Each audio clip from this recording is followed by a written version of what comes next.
Le duel du jour, il oppose Sylvie Pierre Brossolette du Point à Laurent Geoffrin de Libération. Bonjour à tous les deux. Bonjour. Et si c'était elle, et si c'était Martine Aubry, on se souvient que la campagne de Ségolène Royal avait été lancée par une du Nouvel Obs qui disait « Et si c'était elle ?» Et on commence presque à se poser la même question pour Martine Aubry, Laurent Geoffrin. Et si c'était elle? Oui, parce que ces deux femmes ont été affectées d'un mouvement divergent. Il y en a une qui communiquait peu ou trop peu et l'autre trop. Et vous savez, les médias, c'est un peu plus moral qu'on ne croit. Il suffit pas de faire des coups médiatiques, encore faut-il qu'ils soient faits à bon escient. Et les derniers écarts de Ségolène Royal se sont retournés contre elle parce qu'ils sont apparus comme le signe plutôt d'une agitation que d'une activité. Et puis, ils sont apparus comme négatifs. C'était par exemple l'histoire de... Il y avait une réunion organisée par Payon pour parler d'éducation. Elle vient sans être invitée. Alors, ça crée une espèce d'effervescence comme ça, médiatique, justement. Mais ça apparaît comme une entreprise de destruction, quoi, parce que ça ne s'est soldé que par un échange d'invectives tout à fait stérile. Et donc, ça lui a donné une image... ça renverse son image. C'est-à-dire que le côté imprévisible et improvisé de ces interventions se retourne contre elle. Alors Martine Aubry, c'est le contraire. Parce qu'elle, elle était trop en retrait. Et puis, par la force des choses, elle a fini par se mettre plus en avant. Elle a fait un très très bon discours sur cette question de l'identité de la France.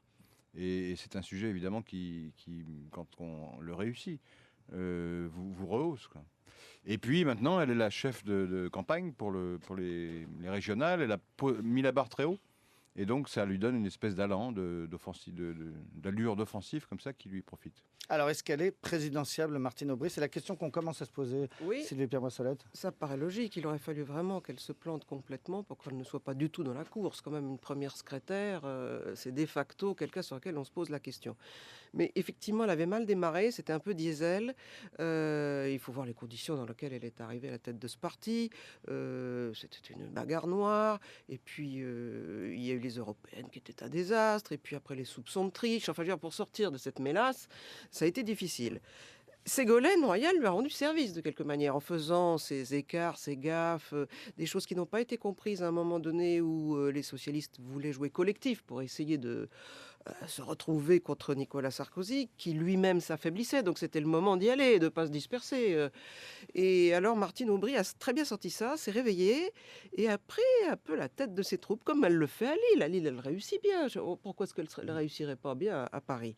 Et alors, elle a des atouts incontestés par les électeurs de gauche, des convictions qui ne peuvent pas être contestées, un désintéressement apparent parce qu'elle n'est pas encore candidate officiellement à la présidentielle. Elle dit peut-être, je verrai si ça se trouve, mais enfin, elle ne dit pas, j'irai quoi qu'il arrive. Et elle bénéficie d'une certaine absence des autres, puisque Strauss-Kahn n'est pas là, Hollande n'a pas encore pris une grande ampleur, Ségolène fait les choses de travers. Donc il y a elle. Alors évidemment, elle a quelques handicaps. Elle n'est pas très sexy à l'heure de la démocratie d'opinion. Elle a un peu... C'est vous qui le dites. Je vous laisse la responsabilité de vos propos. Non, mais enfin, par rapport à Ségolène, qui joue de son look... C'est moi qui avais dit ça. elle ne joue pas de son look, disons. Bon. Voilà, c'est mieux dit. Voilà. Elle a un peu une autorité par défaut, parce que personne ne fait le boulot. Elle semble encore être un peu un leader en attente, et elle n'est pas beaucoup à Paris. Mais enfin, visiblement, tout ça est en train de se redresser, et à l'heure où je pense que l'opinion commence à en avoir justement un peu assez des personnages flamboyants, genre Sarkozy ou Ségolène, qui était une sorte de couple qui se renvoyait, eh bien, Martine Aubry, avec son look plutôt Merkel, a une petite chance d'y arriver, je pense. Son look Merkel, voilà, ça aussi, on comprend mieux. C'est l'anti-bling-bling, vous diriez, vous aussi, Laurent Geoffrin? Oui, c'est un personnage, comment dire, qui travaille, quoi, qui est sérieux. Quand on la voit comme ça en petit comité, elle est très ouverte et même drôle, quoi, souvent.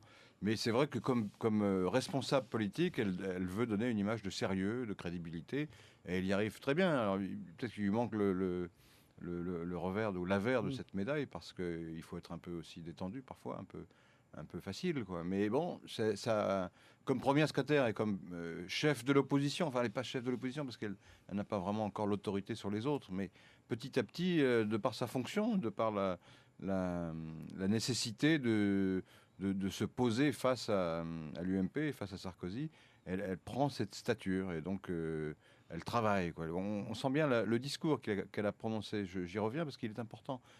Sur la France, sur ce que c'est que l'identité nationale, face à la discussion mal engagée, mal emmanchée qui a été lancée par Besson et Sarkozy. C'était un bon discours, bien travaillé. Il n'était pas prononcé avec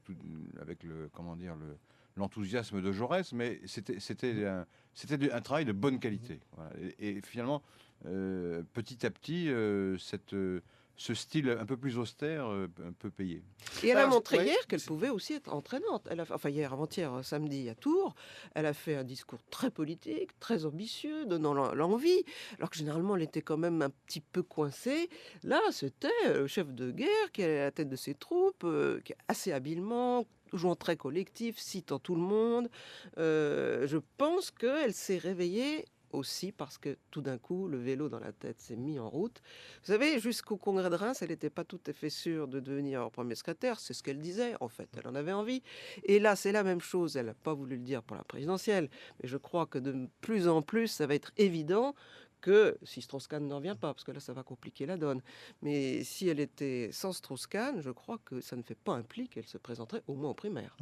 Alors, ce qui lui manque peut-être encore, c'est une victoire électorale. D'un mot, le Grand Est, ça va être les régionales. Elle met la barre très haut. Elle veut le grand chelem. Oui, alors ça paraît une maladresse parce que évidemment, on ne peut pas la mettre plus haut puisque Ouais, dit le toutes PS les va régions. tout gagner.